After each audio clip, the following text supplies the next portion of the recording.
Welcome back to the Boot Tragedies. All right, we're going to jump back in. We're going to talk about Aaron Glenn getting an interview with the Saints. Also, Zion Williamson suspended from the Pels. And we're just going to talk about kind of how the New Orleans franchises, the Pels and the Saints, are basically the worst two-ran franchises in sports right now. We're blessed and lucky enough to have two pro sports teams in New Orleans, and the Saints can't get right. The Pels definitely can't get right. And they're both just awfully ran. I think both have bad GMs, and it starts up top. And eventually, people are going to stop blaming the coaches, stop blaming the players, stop blaming the GMs, and start to look at the ownership. Bad ownership gets you nowhere in pro sports. And it's almost that time you get the drift. But I think Gail has put a lot into this franchise with bonuses and paying money up front to players and things like that. So I can't really put it on her on the Saints front. But on the basketball front, it's almost time for a change there. All right, Zion's been suspended one game against the Philadelphia 76ers. Now, in totality, the Pelicans are right to suspend him. They say that he's been late to multiple practices, multiple meetings, showing up late to the plane with, I guess, the straw that broke the camel's back. But it's been way too long to suspend him now. You've had fans in the NBA, and in the Pelicans, just Pelicans fans, waiting for Zion to come back. And now you suspend him? When he's finally back, when he's finally healthy, when he looks in shape, now you want to suspend him for a game? He's been in the league how long? And if this has been continuing to go on, why wait till now? Why not Ben do that? Why wait till now where fans have been patiently waiting, hoping for any type of thing to grasp and save from this season, and you take it away? And like I said, it is the right decision to suspend him. It is the right decision. But you look very foolish. You look very foolish for doing that at this particular moment. This is very bad timing to do that. Very bad timing. And I think Zion's going to want out of here. I think at first he really wanted to play for the Pelicans. He really wanted to do it. I think it's going to end up being too much, and he's going to get the hell out of here. I think that's what's going to happen this offseason. And it sucks because we see him when he's out there, one of the best in the business. I think he's a top 10 player when he's on the court. But he's never really on the court. That's also a bad thing. But I mean, the way the organization is ran, it wouldn't give me any hope. It wouldn't give me any hope. Chris Paul left here. Anthony Davis left here. It looked like it's Zion time to leave here. Then we're going to get the number one pick again. And guess what? In 5 years, he's going to want to leave as well. It's just been the same thing over and over again with the Pelicans. And they just can't get it right. And the GM, David Griffin, what has he done? What has he done since he's gotten here? Like, what I'm somebody tell me, somebody let me know in the comments. I don't talk about the Pelicans as much, but I watch them. I watch like every game. I watch just about every game. What has he done to make this franchise better? Please someone tell me. Please someone tell me what has he done to make this franchise better since the day he got here? What has Willie Green done to make this team better since the day he got here? Because I can't find answers to any of those questions. And that's just crazy to me. That's just very crazy. And like I said, Zion, man, battling that hamstring injury and stuff like that. He's battled hard to get back, like he said. He's taking accountability. He's apologized. He's going to always say the right thing. This is a good dude. Zion's a good dude. We know that. But come on, man. This is absolutely insanity. And my last point on this before I talk about the Saints and Mickey Loomis and his ineptitude. You would not do this, and I'm willing to bet a large amount of money they would not have done this if the Pelicans were playing a home game, and that's what pisses me off the most about this situation. If the Pels were playing at home, you were 100% not suspending Zion Williamson with those fans in that arena. I can promise you that. I can promise you won't suspend Zion with the fans in that arena. You know why? Them tickets were a damn dollar. 4 quarters, 10 dimes, 100 pennies, 20 nickels. Like, what are we doing? What are we exactly doing?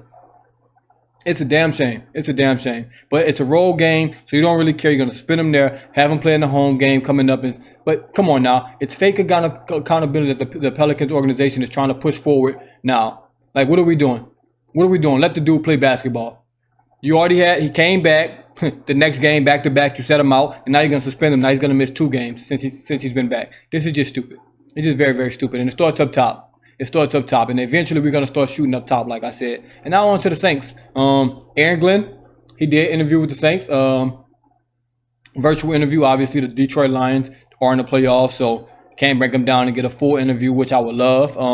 And this kind of sucks because what do the Saints do? Do you panic and go after someone else in this situation because our GM, maybe he'll panic? Do you panic? Do you take your time, wait for the Lions player? Obviously have a bye week, then they may win some games. So he may never have a chance to actually interview for this job in totality. And if the Saints jump the gun and hire someone else while he's still out there, that would just be very idiotic. But also you don't want your coach to get hired somewhere else and he ends up going to a different team. I mean, if you look at the teams that are, has coaching availables, you have the Jags. I think that's a better situation than us. You got Brian Thomas, you got Trevor Lawrence, you got Travis Etienne, you got Bigsby. Like you got something to work with on the offense. You got the Bears, 100% better than us. You got Caleb Williams, the number 1 pick, DJ Moore, Keenan Allen, Odunze, Swift at running back. That's something to work with. The Jets, I'm not gonna say they're better than us because that's probably the other team that sucks too on this list.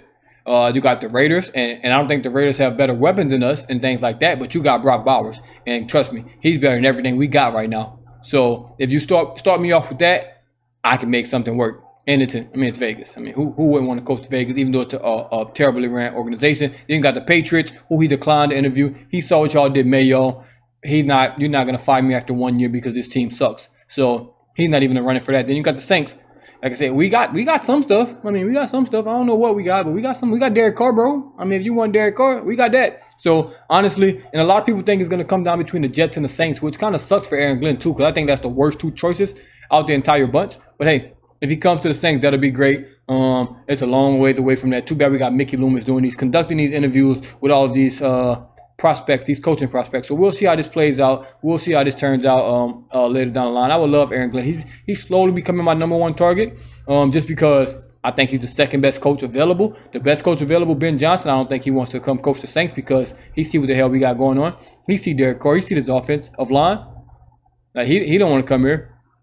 Now, obviously, there's going to be questions about every coach because just first, a bunch of them are new. Everybody we're looking at is basically would be a new head coach. Obviously, you got Mike Vrabel, who wouldn't be a new head coach. He's proven in this league that he can kind of win. So you have that.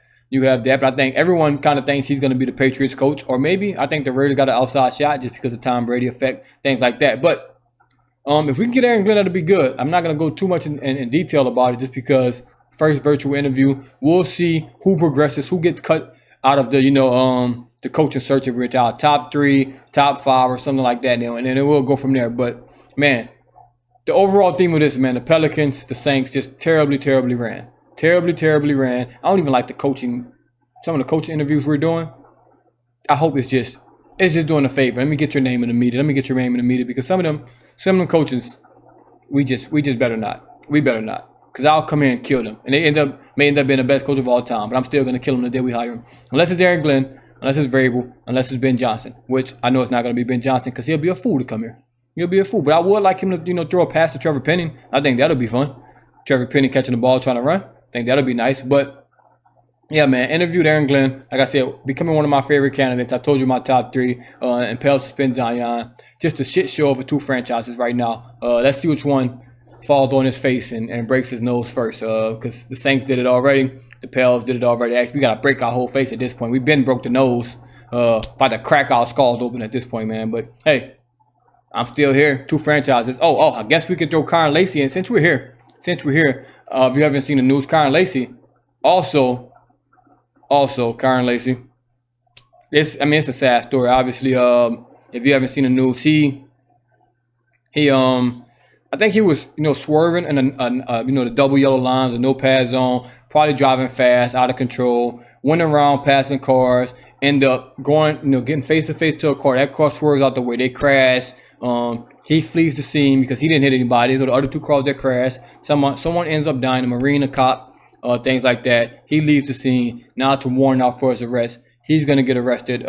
Don't know what he's going to be charged with. I think it was negligent homicide so far, but obviously this has to play out. But it's still a terrible look for him declaring for the draft, and it's just very idiotic, man. Young man making very dumb decisions that's going to affect him for the rest of his life and may even cost him a chance to play in the NFL.